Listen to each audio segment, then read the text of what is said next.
Boa tarde, pessoal.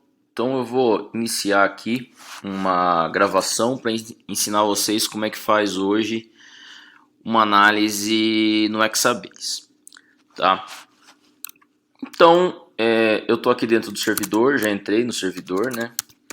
Vou dar alguns comandos. Comando clear, que é o comando para limpar a tela, né? Comando ls-l, que é para listar, né? O traço L é um argumento para listar de uma forma específica os arquivos no interior de uma pasta. Tá? Então o que eu fiz, pessoal? Eu já fiz uma análise que está aqui dentro da pasta 1, aqui, né? Vou entrar na pasta 1, vou listar o conteúdo dela. Aí aqui na pasta 0, né, aulas, eu tenho aqui alguns arquivos. Então eu baixei e realizei a análise, como eu já mostrei para vocês em outras gravações, né? Como fazer uma análise de UCIs. Né? Então a gente foi até onde? Eu ensinei até a análise de HackSML. Então tá aqui, pessoal. Agora eu estou na pasta de trabalho mesmo. Já fez uma análise de HackSML e hoje a gente vai fazer uma análise bayesiana, uma análise no Exabase. Tá, então, primeira coisa, vamos entrar nessa pasta do Exabase. Ok, o que contém dentro dessa pasta? O que existe dentro da pasta do Exabase? Existem dois arquivos, os mesmos arquivos que existem na pasta do HackSML. Tá? Então aqui as partições e a matriz. Tá? Então você tem a matriz de dados concatenada, lembra? E aqui as partições de onde começa e onde termina cada UCIs dentro dessa matriz. Tá, pessoal? E a gente vai rodar o Exabase. O Exabase está funcionando melhor dentro dos nossos dois servidores, ou dentro do Brico. No Zúngaro está faltando configurar ele melhor, não está funcionando direito. Então a gente vai rodar ele dentro do Brico, tá, pessoal? É onde eu testei e está funcionando. Bom, mas vocês precisam de outras coisas para rodar o Exabase, não só da matriz de dados. Vocês vão precisar de outros dois arquivos. Então eu já cliquei aqui, ó, e deixei numa pasta. Quais são os arquivos que vão ser necessários para rodar o Exabase? Tá. O primeiro arquivo seria esse an.part. Vamos abrir ele com arquivo de texto. Eu gosto desse bbedit aqui, que é para o Mac. Tá, o que é esse arquivo de texto aqui? Esse arquivo de texto determina o tamanho da minha matriz. Nesse caso, esse arquivo de texto aqui contém partições. A gente não vai analisar todas as partições. Então aqui na verdade eu vou arrumar esse arquivo e deletar todas essas partições aqui, ó. Só vou deixar a base e a base final da minha matriz. Tá? Só que tem um problema. Eu sei que a minha matriz começa na base 1, mas eu não sei onde termina a minha matriz, qual base termina a minha matriz. Tá? Como que a gente vai descobrir isso? Abrindo a nossa matriz no arquivo de texto. Só que isso dá muito trabalho, né, pessoal? A gente teria que dar o download dessa matriz para o nosso computador. Depois de download para o computador, a gente vai ter que abrir ela num programa de texto e tudo mais. Existem alguns comandos que é para visualizar essa matriz aqui no Linux mesmo. Né? Porque a gente está trabalhando dentro do servidor, o sistema operacional é Linux. Então como é que faz? Se você escrever o comando head, o comando head é para ver, olhar dentro de um arquivo de texto a linha que você quer. Então a gente colocar head -n, né, 1 espaço e o nome do arquivo, o que isso significa? Significa que você quer olhar a linha 1 desse arquivo de texto. Vamos ver se funcionou. Funcionou. A linha 1 desse arquivo de texto tem exatamente o que? Já que esse arquivo de texto está escrito em formato Philip, né? O formato Philip ele começa assim, com o número de taxons e o número de caracteres da matriz. Então o que a gente está conseguindo enxergar aqui, pessoal? O número de táxons e o número de caracteres da matriz. E se eu quisesse a segunda linha da matriz? Eu coloco n igual a 2. Ele mostra a primeira até a segunda linha. Ele mostra só a segunda linha, ele mostra a primeira e a segunda. Tá, só que a segunda linha da minha matriz já tem os caracteres, né? Considerando que quando a quantidade de caracteres é gigante, olha o que aconteceu. A minha primeira linha tem os caracteres da primeiro táxon, né? Que seria a primeira linha seria essa, desculpa, a segunda linha seria essa, né? O Anolis carolinensis. E isso continua indo, né? Ou seja, tem não só o Anolis carolinensis, mas tem os táxons do Anolis carolinensis na primeira linha. Tá? Então isso significa que eu estou ali na primeira e a segunda linha. Mas eu quero só a primeira, né? Como eu estava dizendo antes, que é para saber o número de caracteres e o tamanho da minha matriz. Ó. Então tem 52.041 caracteres. Eu vou dar um Ctrl C copiando então essa informação e colocando aqui, ó, no meu arquivo de texto. E salvando isso. Tá? Então isso daqui é o que vai ser necessário como arquivo para rodar o Exabase. O Exabase vai olhar para esse arquivo aqui, ao ln.part. Esse arquivo nada mais é que um arquivo de partições. Tá? É um arquivo de partições, só que nesse caso eu tenho uma única partição que inclui minha matriz toda. Se eu quisesse fazer várias partições, eu poderia particionar isso. Tá, dessa forma, digamos que eu queira fazer duas partições. Eu coloco da base 1 até a base 2000. Aí eu poderia colocar da 2042, né? Então da 1 a 2041, da 2042 até o final. Então agora eu tenho duas partições da minha matriz. Tá? Entenderam, pessoal? Então quando vocês forem fazer as partições para o Exabase, é assim que a gente vai trabalhar. Né? Eu vou fazer outros vídeos mostrando como roda o Partition Finder, né? Eu acho que tá faltando o Partition Finder, Partition Sys acho que a gente já rodou, vamos rodar o Partition Finder, logo eu coloco esse vídeo aí disponível também. Ok, então bom, escrevi esse arquivo, que é o arquivo de partições, só que no caso a gente tem uma partição só, porque eu não quero fazer várias partições da matriz. Tá? Deixa eu só dar um clear aqui na tela, eu gosto de deixar aqui limpo. Né? O próximo arquivo é o arquivo de configurações, o config.nexus. Se vocês clicarem com o botão direito, né, pede para abrir no arquivo de texto. O que significa esse arquivo? Esse arquivo é a configuração de como a análise tem que ser realizada. Então vou começar aqui, ó. Comece a análise, com quantas corridas? Uma corrida. Com quantas cadeias? Duas cadeias essa corrida. Quantas gerações quer? Eu quero 2 elevado à sexta, 2 milhões de gerações. Número de amostra, que vai ser mostrada aí na tela. A mostragem vai acontecer a cada 100 gerações, ele vai mostrar isso na tela pra gente.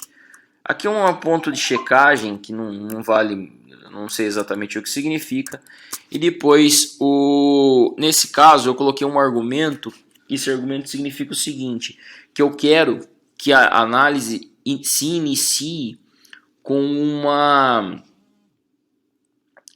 uma busca, tá?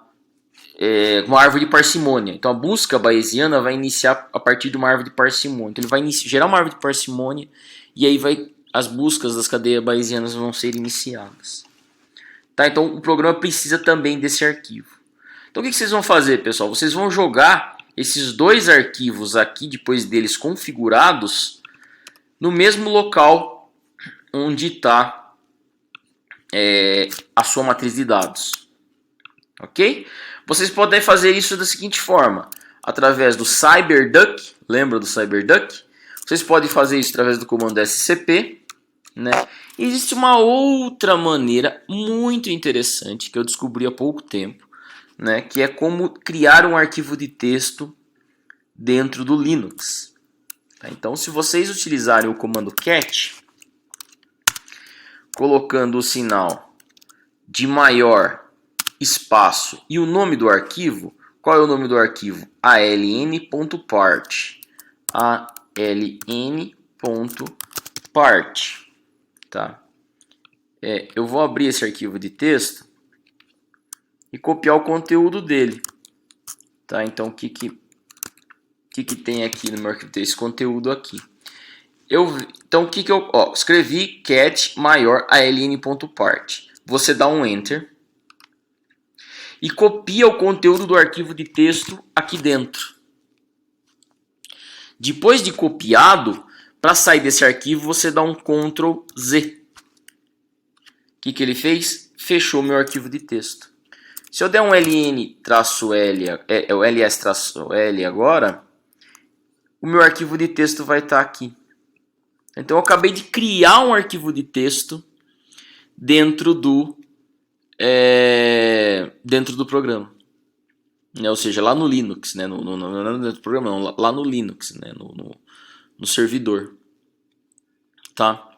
Então vamos vamos criar um outro arquivo agora, que é o config.nexus. Eu quero exatamente esse tipo de configuração. Então vou abrir ele aqui.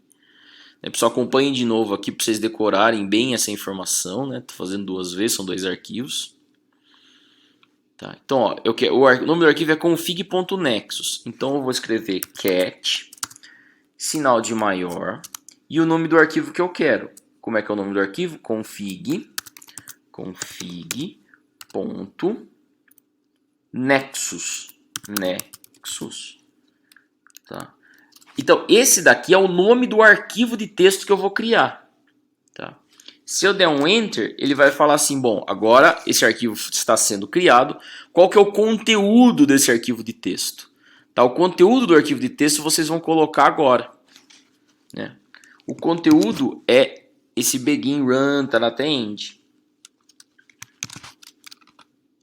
Então, esse é o conteúdo, begin run, any runs, número de couple chains, número de gerações, sample frequency, checkpoint, parsimony, end, 2 pontos. Tá? Sempre pare o cursor depois da última linha, tá? Porque eu já vi que existe um bugzinho, não sei se é um bug. Se você deixar o cursor na última linha, né, que seria aqui, que seria na linha de cima, ele dá um erro, ele corta essa linha. Então você dá um Enter e deixa o cursor abaixo da última linha. Depois vocês dão Ctrl Z. Tá? Quando você dá Ctrl Z, ele automaticamente salva o arquivo. Vocês listam de novo o conteúdo dessa pasta. Tá aqui, ó, o arquivo que foi criado agora. Então, isso evita, pessoal, que a gente fique jogando arquivos do nosso computador para lá. A gente pode criar diretamente alguns arquivos de texto dentro do servidor. Perfeito? Então, vou dar um clear aqui. Um list, para ficar mais fácil mostrar. Então, a gente tem a pasta aqui com a nossa matriz de dados, que é o que vai ser utilizado agora nessa análise, as partições da matriz de dados e a configuração. Tá? Agora, o que vocês vão precisar, pessoal? Vocês vão precisar do comando para rodar o Exabase. Tá? O comando para rodar, eu vou copiar aqui, eu tenho o comando escrito e vou explicar ele para vocês como que é. Eu copiei aqui na tela. O que é esse comando? Bom, ele vai dizer o seguinte: MPI runs. MPI run aqui no começo significa que é para rodar em múltiplos processadores. Tá? Então é uma análise que vai ser rodada em múltiplos processadores. Quantos processadores eu quero? Eu vou colocar uma quantidade menor aqui, vou colocar 20 processadores. Qual é o programa? Vai ser o Exabase. Traço F é o nome da matriz. Então, qual que é o nome da matriz? Tá diferente, né? Math, Nexus, Add Trimmed, Clean, 75.philip. Não é 75, é quanto? Não, desculpa, não é 50, é 75. Tá? O número de corridas, o traço N aqui é o nome do arquivo que vai ser gerado, que é a corrida 1. Traço Q é o arquivo de partições. Cadê o arquivo de partições? Está aqui, ó. Tá? Traço S é a seed. Tá? É um arquivo que tem que ser criado aí para o programa automaticamente. Traço C, tá? Ele vai procurar o arquivo de Nexus, que é esse arquivo aqui, tá? Que é o arquivo de configuração. Traço R é o número de corridas. Se você quiser colocar ainda traço C, é o número de cadeias, tá? Bom, uma coisa importante, no arquivo de configuração que você colocar, que você colocar 2 corridas, é importante na linha de comando colocar 2 corridas. Se você colocar 2 cadeias, é importante na linha de comando ter informação de 2 cadeias. Mas não, como você tem um arquivo de configuração, não necessariamente você precisa colocar aqui na tela essas informações, tá? Mas se tiver em ambos os lugares, é importante que não seja, que as informações sejam concordantes, né? Se você tem o mesmo número de cadeias no arquivo de configuração, você tem um número de cadeias no arquivo de configuração, você tem que ter o mesmo número de cadeias no arquivo, na linha de comando. Você tem um determinado número de corridas aqui que você quer fazer no arquivo de configuração, você tem que ter aqui mesmo número de corridas no arquivo de comando. É isso, pessoal. E aí é só dar um Enter e torcer para o programa rodar. Tá? E o programa iniciou.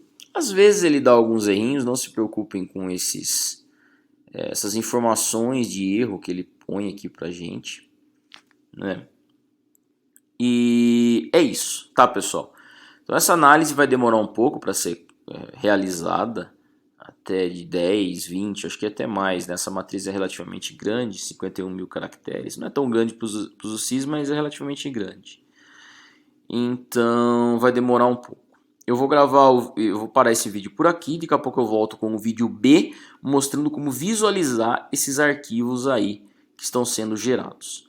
Não se preocupem em sair, né? Na verdade aqui eu acabei não criando uma screen, então vou ter que esperar acabar, mas se eu sair agora então a análise vai cair. Mas o que eu quero dizer é o seguinte, não se preocupem se essas análises aí em visualizar essa análise enquanto a corrida está sendo realizada. Né? Muitas pessoas tem que acabar a análise bayesiana para poder visualizar ela. Não, você pode visualizar enquanto a análise está correndo. Né? E se chegar no limite, no valor que você queria, você já pode parar. Tá, pessoal? Então não se preocupem muito. Olá, pessoal. Então, dando continuação aqui à apresentação do Exabase, né? Então vocês podem ver que ficou aqui correndo mais ou menos uma hora e pouco e ainda não acabou, né, a corrida. Não tem problema, né, como eu falei para vocês, vocês podem verificar o andamento da corrida conforme ela ainda está acontecendo, você não precisa esperar terminar.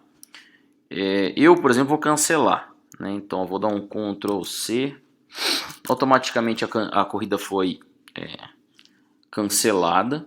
Mas também não tem problema, porque todas as gerações que já aconteceram foram salvas nos arquivos. Então vou dar um list aqui dentro da pasta para ver o que foi gerado, né? Então foi gerado uma grande quantidade de arquivos, né? Arquivos de configuração, porque mostra como foi a corrida, dentre outros arquivos que não interessa pra gente. Os importantes realmente, o que interessa realmente pra gente vai ser esse arquivo de parâmetros, tá? E o arquivo de topologias, né? Então no arquivo de parâmetros está a probabilidade de cada árvore amostrada e no arquivo de topologias estão as árvores amostradas, tá? Então assim, eu não gosto de visualizar, até tem uns comandos do Exabase para visualizar os parâmetros e as topologias aqui no shell, né, no terminal, mas eu gosto de transferir esses arquivos para o nosso computador e para o computador de cada um, né, e dentro do computador a gente utilizar alguns programas do próprio pacote do Beast para verificar como foi a corrida, tá? Então, como nós fazemos isso? Bom, vocês podem usar o CyberDuck, eu vou usar o comando scp, tá? Bom, primeira coisa que eu vou fazer é determinar o caminho para saber aonde está, qual que é o caminho da raiz do computador até essa pasta onde eu estou. O comando pwd determina isso. Eu vou copiar esse caminho e colocar ele aqui. Então como é que eu faço a cópia de um arquivo para o meu computador? Então vou usar scp, -r para ser qualquer arquivo, pode ser arquivo, pasta, qualquer coisa, tá? Então esse traço R normalmente é para determinar qualquer coisa. Se for uma pasta e você não colocar traço R, ele não copia, ele só vai copiar arquivos, tá? Então eu já coloco traço R sempre para, bom, quando eu quiser ele já vem qualquer coisa, não importa o que que é. Tá? E dou o caminho para falar até onde está a pasta, na verdade, do Exabase. Eu já vou copiar a pasta inteira para facilitar a minha vida, para não ficar mandando um comando, copiar, depois para outro, copiar e assim por diante. Tá? Então eu já vou mandar para o meu computador a pasta inteira de onde está a matriz, os arquivos e tudo mais. Ok? E aí aqui no meu computador eu vou colocar em algum lugar. Por exemplo, eu vou colocar no meu desktop, onde eu tinha colocado alguns arquivos aqui, né? Então vocês têm que determinar o caminho até essa pasta. Como é que ele tem um segredinho, né? Você dá um copy, um Ctrl C na pasta e copiar e dar um Ctrl V no terminal, ele mostra exatamente o caminho para onde ela está. Tá? Então eu vou fazer isso e aparece o pedido para colocar minha senha e agora o Google Authenticator. Tá, deixa eu entrar aqui no celular. Aí, 290. Perfeito. E ele copia o arquivo pro meu computador. Tá? A pasta toda foi pro meu computador.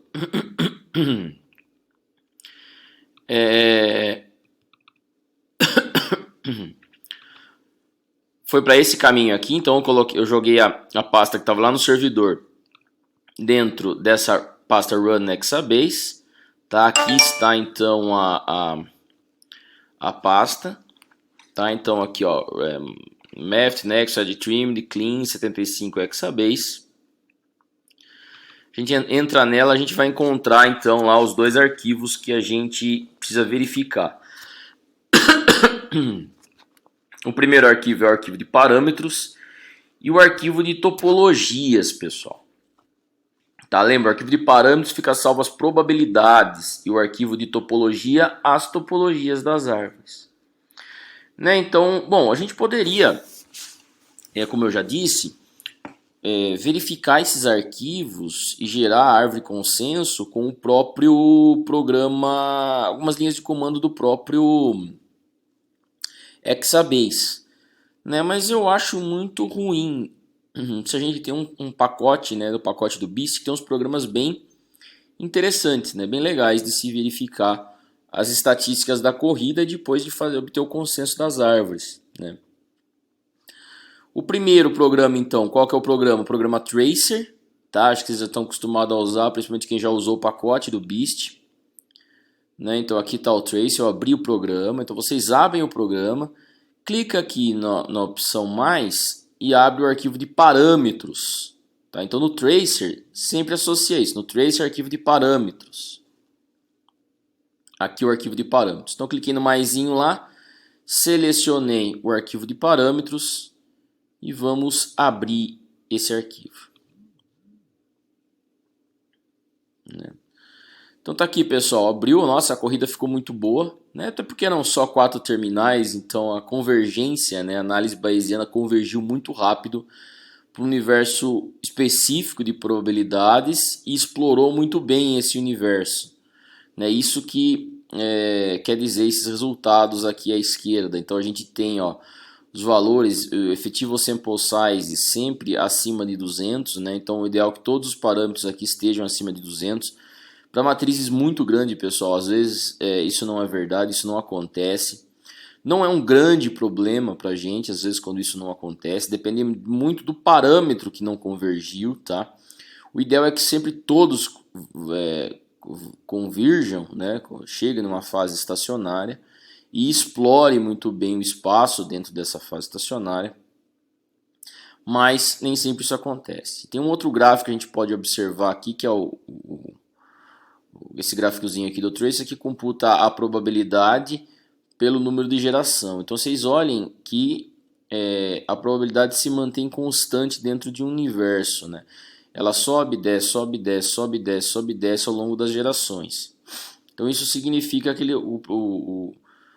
essa análise explorou muito bem um universo específico de probabilidades ali relacionado à topologia e comprimento dos ramos, né? Então a gente conseguiu ali mostrar esse universo muito bem, tá? E é isso, pessoal. Vocês avaliam essa coluna aqui, a coluna da esquerda de estatística, média e efetivo sample size, principalmente o tamanho efetivo populacional, que é o ESS, tá? Efetivo sample size. E como se fosse o eletroesferograma aqui, né? Quem trabalha com multilocos, que seria a probabilidade computada em a geração versus aqui a probabilidade, tá? E você tem que encontrar um gráfico parecido com esse, né? A gente, nas aulas teóricas, nas disciplinas que a gente ministra, né, a gente discute bastante sobre isso, né? Então eu só estou retomando a ideia, né, o conceito, para vocês relembrarem. Bom, visualizado isso, para que serve essa visualização? Para saber onde vai ser o corte, ou o que a gente chama de burn-in, né, que é deletar as primeiras árvores. As primeiras árvores são sempre árvores que a gente não vai utilizar porque tem uma probabilidade muito inferior normalmente, tá? Não é sempre que isso acontece. Você vê que a convergência aconteceu muito rápido aqui, ó, você nem vê árvores com probabilidade menor aqui no gráfico. Normalmente a probabilidade sai daqui de baixo nas primeiras gerações, depois ela vai subindo, subindo até chegar na fase estacionária. Nesse caso aqui já convergiu praticamente imediatamente para a fase estacionária. Então se a gente deletar 10%, 5% das árvores é praticamente a mesma coisa, tá, pessoal? Então é para isso que a gente verifica esse gráfico, para ver quantas árvores a gente vai deletar no começo. Lembrando que a análise bayesiana sempre sai de um universo de probabilidade inferior. Ou não, depende, mas normalmente sim, tá? Porque a primeira árvore gerada normalmente é uma árvore aleatória, de combinação aleatória entre os ramos. A não ser que você peça para começar de uma árvore de parcimônia, peça para busca começar de uma árvore de neighbor join, esse tipo de coisa. Aí você já converge rapidamente, normalmente se converge rapidamente para o universo ideal de probabilidades. Mas se você sair de uma árvore aleatória, qual que é a chance de você combinar um número grande de terminais aleatoriamente e você já ter a árvore correta? É por isso que eu falo, bom, quando é aleatório, praticamente sempre você vai sair de uma árvore que não é a árvore correta, tá? Então, bom, é isso, pessoal. Verificou no tracer, pode ver e fechar. Só guardar na memória aí quantas árvores você vai deletar. Eu vou deletar 25%, que é o padrão, tá? É o padrão para esses programas, para essas análises bayesianas. Eu vou abrir aqui o BEAST, o pacote do BEAST 1.8.3, que é uma versão que eu gosto bastante. 1.3.4, né, 1.8.3, 1.8.4, eu gosto bastante dessas primeiras versões. O BEAST 2 é muito bom, mas ele é um programa que pode acontecer alguns bugs, nem todo mundo tem familiaridade com ele. Eu já tenho muita familiaridade com esse BEAST 3 aqui, tá? Aqui ele está pedindo para especificar como número de árvores ou como estado. Eu vou especificar como número de árvores aqui. Eu não lembro exatamente quanto tem na memória. Eu vou deletar uma quantidade de umas 400 árvores. Tá, pessoal? Vamos ver. Aí vocês encontram o arquivo. Bom, me falhou aqui. Run Exabase.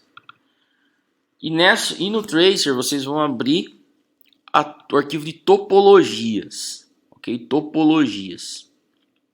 Abriu. Nessa aba aqui, Input Tree File. Na aba de baixo, vocês simplesmente clicam nela, que é o Output File. Coloca o nome que você quiser aqui. Eu vou deixar Untitled mesmo, que facilita sempre minha vida.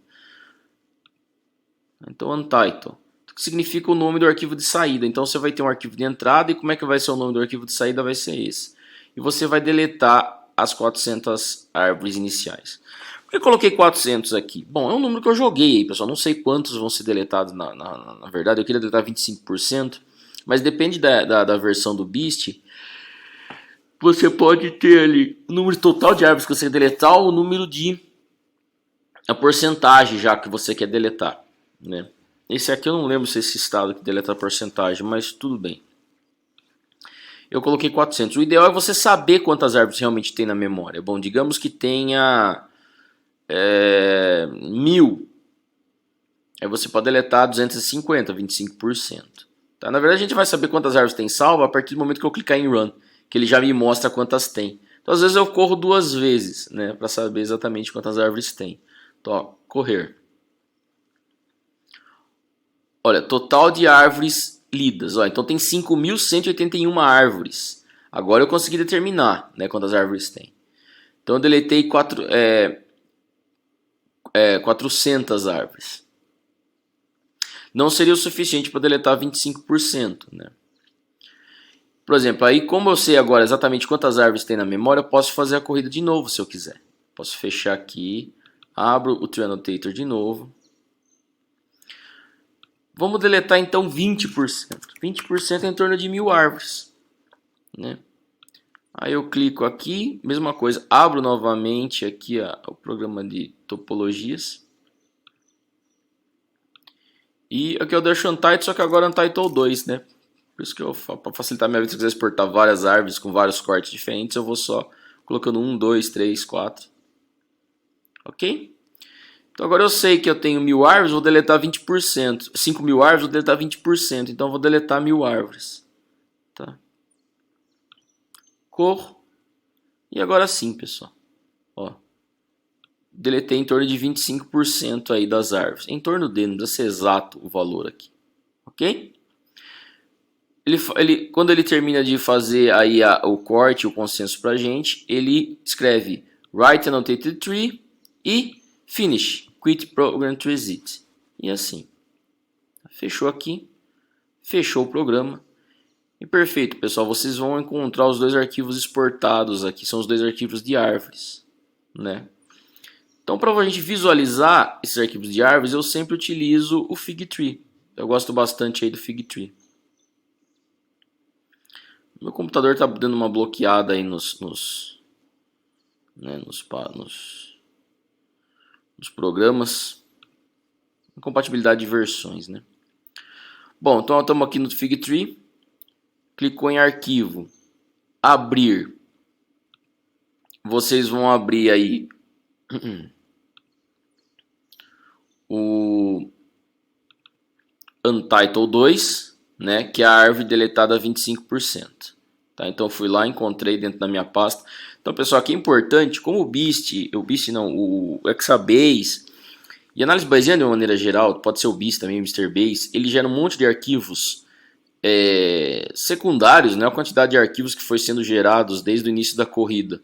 Eu gosto de deixar tudo numa mesma pasta, tá? Não vai salvar a árvore numa pasta, o arquivo de parâmetros em outra pasta, a matriz em outra pasta, porque senão fica uma confusão, né? Então eu salvo tudo numa pasta só. O importante é vocês saberem o que é cada um dos arquivos. Aqui, ó, o part, que é a partição, que a gente já foi importante para a análise inicial, o next, o arquivo de configuração, os arquivos de saída da corrida, o arquivo de parâmetros da corrida, o arquivo de topologias da corrida, a partição da matriz, que na verdade é exportado pelo Fileluce, a própria matriz que é exportada pelo Fileluce e as árvores as árvores que você vai exportando, né, com o corte que você quer fazer. Aqui com 400 árvores com corte, aqui o corte com 1000 árvores, e você vai exportando tudo para o mesma pasta para você não se perder dentro do computador. Tá? Então eu selecionei aqui árvore, que é o que eu quero visualizar com o Figtree. Clico em abrir. E está aí, pessoal, a nossa árvore. Vamos aqui, lembrando que o Figtree serve para editar, né?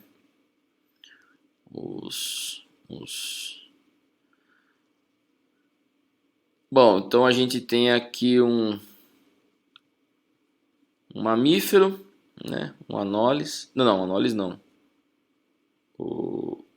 Anolis é um lagarto. Musmúsculos. Não, mamífero é um musmúsculos, né? Aí você pode enraizar aqui no taxon que você quiser. Não lembro o que é o musmúsculos. Não lembro que gênero que é esse. Deve ser um mamífero. Deve ser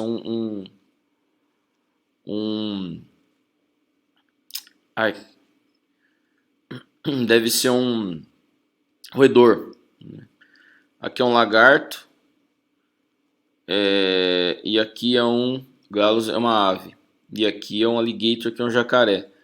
Não saiu muito certo essa análise aqui, né? Na verdade podia ser assim, né? Se aqui for um mamífero mesmo, tá dando que réptil é monofilético, né? Então lagarto tá mais proximamente relacionado a crocodilos. E a gente sabe que não é verdade, né? Lagarto é mais proximamente relacionado. Crocodilo é proximamente mais crocodiliomorfo, né? Mais proximamente relacionado às aves, né? Avilide. Tá. Bom, é isso, pessoal. Aqui não estamos se importando com a topologia, né? Só para vocês verem como uma análise ela é realizada. Até porque a gente tem uma quantidade relativamente baixa de UCIs para resolver essas relações aqui, né? E eu só queria mostrar para vocês. Então é isso, pessoal. Como roda o Exabase, vou finalizar aqui.